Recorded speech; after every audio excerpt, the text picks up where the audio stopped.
Life moves pretty fast. If you don't stop and look around once in a while, you could miss it. There are 5 things that I live by. And it all started with a bucket list. You see, I just graduated high school, and I was so happy. I was happy because I had just graduated. I was happy because I had a scholarship to a great university. But the main reason I was happy was because I just made the U19 national rugby team. And for me, this was my biggest dream. Where I grew up on the west coast of Canada, rugby is a huge sport. And I played fly half, which is like the quarterback and the kicker in one position. And I put a lot of pressure on myself to succeed. And as we were training for the World Cup in France, I started worrying about my field goals. I thought, what if I miss an easy kick right in front of the goalposts? What if I ruin this once-in-a-lifetime opportunity? Now, these worries would creep into my mind at night in the form of anxiety. And this anxiety caused me to lose sleep. And all of this caused me to slide into a depression. Now, this is something I'd never experienced before. I was a happy-go-lucky guy, great group of friends, and all of a sudden my anxiety stopped me from going to school, and it stopped me from going to rugby practice. I dropped out of university, and I got dropped from the rugby team. I became a shut-in in my parents' house, unable to leave. Now, these feelings lasted for months until my friends insisted that I join them to live and work in a new town for the summer. And only then did I start to feel like I was coming out of my fog. I got a job, and I started talking about how I was really feeling for the first time. I also met inspiring young people that were starting their own businesses and traveling the world. And after that summer, I made a decision to only surround myself with people that inspired me. I didn't know it then, but that one small decision would completely change the rest of my life. So when I got home, I thought about which of my friends were inspiring. And one kid came to mind. His name was Johnny, and he was a self-taught filmmaker. And I said, Johnny, let's make a movie. And he liked the idea, and we brought Johnny's friend Dave and Johnny's older brother Duncan into our amateur movie mission. The problem was we had no idea what we wanted to make a movie about. There were a lot of things we wanted to do, but for some reason, we had never done any of them. And around this time, Johnny was sitting in first-year English class, and his teacher assigned him a 150-year-old poem called The Buried Life. And something in that poem struck Johnny, and he came back to the 4 of us excitedly and made us read 4 lines of that poem. So the 4 lines were, but often in the world's most crowded streets, but often in the din of strife, there rises an unspeakable desire after the knowledge of our buried life. This poem articulated our feelings perfectly. There were so many things that we wanted to do, but we hadn't done them because they were buried. We were buried by work, by school, by life, and we had moments of inspiration, but eventually those became buried by the day-to-day. So right then and there, we decided to call this film The Buried Life. Now, in an attempt to unbury ourselves, we asked the question, what do you want to do before you die? You see, the thought of death was the only thing that shook us enough to think about what was important. And with that, we made a list of our buried dreams. Right? We just decided to make the most epic bucket list of all time. But when we made this list, there was 2 rules. Number 1, pretend you had $100 million in the bank. Number 2, pretend you could do anything. So if anything were possible, what would you do?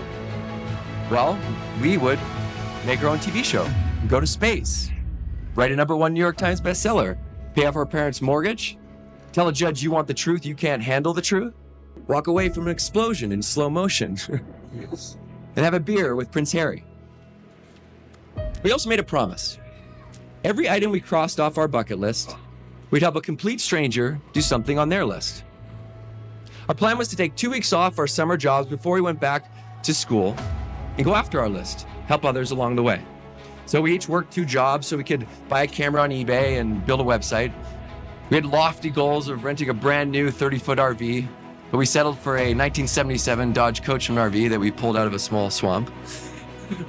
I would actually cold call companies looking for sponsorship with a deep voice, pretending we owned a successful production company. The 4 of us ducked out of our summer jobs 2 weeks early so we could hit the road. I told my boss I needed 2 weeks off because I was going to a wedding, a long Indian wedding. I had 2 Indian weddings that I could not miss. Side note, the next day my boss saw me on the front page of the newspaper dressed as a knight, crossing off number 43, be a knight for a day. So I got fired. But the wheels were in motion. We hit the road for 2 weeks in our dusty RV and nifty matching t-shirts on a mission to tackle our bucket list and help others. And then something unexpected happened. People started hearing about our list, and strangers would reach out and say, I saw number 9, ride a bull on your list. Well, my friend owns a bull ranch, he can help you. Or I saw number 41, make a toast at a stranger's wedding. My friend's getting married, I'm the best man, I can get you in. And then people would send us their dreams, saying things like, my biggest dream is to fly a fighter jet. Or, I've always wanted Morgan Freeman to read me a bedtime story. Can you help me? You see, the mission took on a life of its own, and the momentum didn't stop. To date, that 2-week road trip has lasted over 10 years.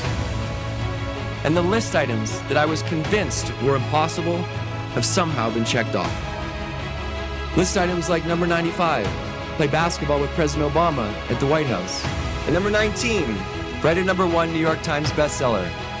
A miracle for guys that barely passed English class, and one who legitimately did not. We managed to cross off number 54, make a TV show, as well as sit with Oprah.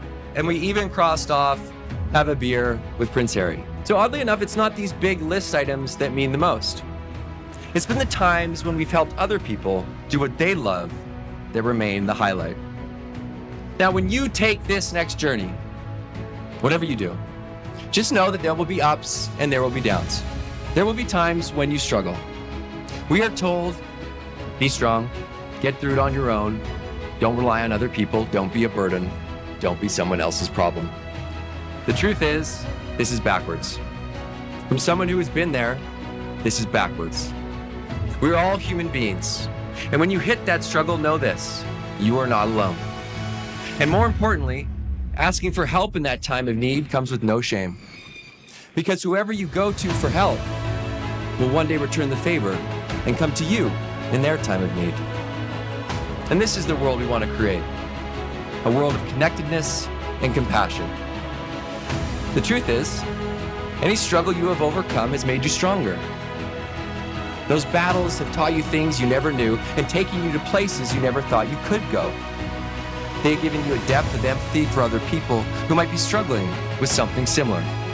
You see, our struggles can be our strengths when we embrace them rather than try to hide them. Because this is our true self, and who you truly are is exactly who you need to be.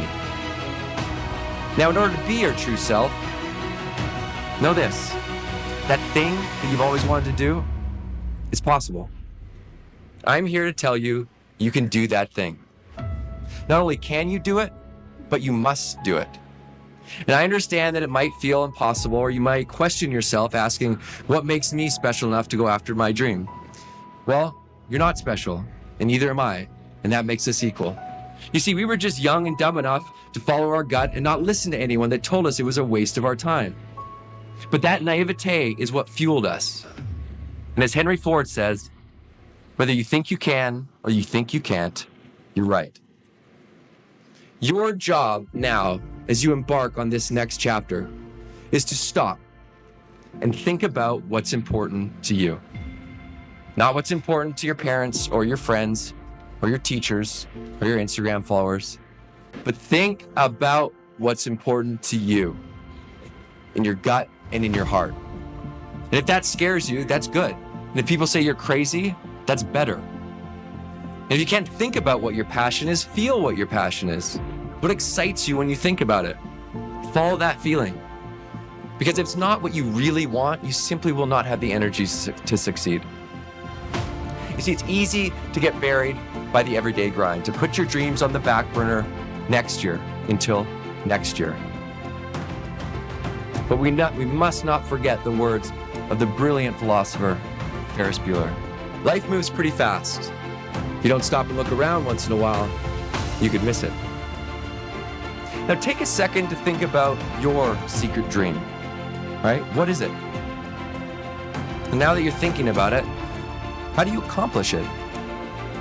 My friends and I have managed to cross off nearly all 100 list items. And And I noticed there are patterns of things we do again and again to accomplish any goal. As I said, I only know 5 things. So here they are. Here are the 5 steps to making the impossible possible. Step 1, write down your dream. Something funny happens when you write your list. You take an idea and you make it real. You take something that is intangible and you make it tangible. You're effectively breathing life into your dreams. You've begun to prioritize your goals. Suddenly, these are not dreams anymore, they're projects. A dream has a funny way of staying a dream, but a project, you can break it down into manageable steps, just like any work assignment or school project. Studies show that people that write down their goals are 40% more likely to succeed. That's an easy 40%. Take it. Step 2, talk about your dreams. If you don't talk about your dreams, no one can help you. Why would you want to do it by yourself? That is impossible. And I guarantee help will show up in the most unexpected ways. Because the only way we cross things off our list is through the help of other people. Some people don't talk about their biggest dreams because they're afraid of what other people might think, or they're afraid of failure. Well, failure is usually a course correction to success. And what you learn far outweighs any potential hit to your reputation. Step 3, persist. People trick themselves into thinking that external forces are the reason that they fail. The simple truth, you fail because you stop trying. Increase your odds of success with persistence. Success depends on consistency of effort as much as it does of quality of work. You can produce great work and not have it recognized. Trying again and again makes all the difference. Step 4, take moonshots. Tim Ferriss says it well.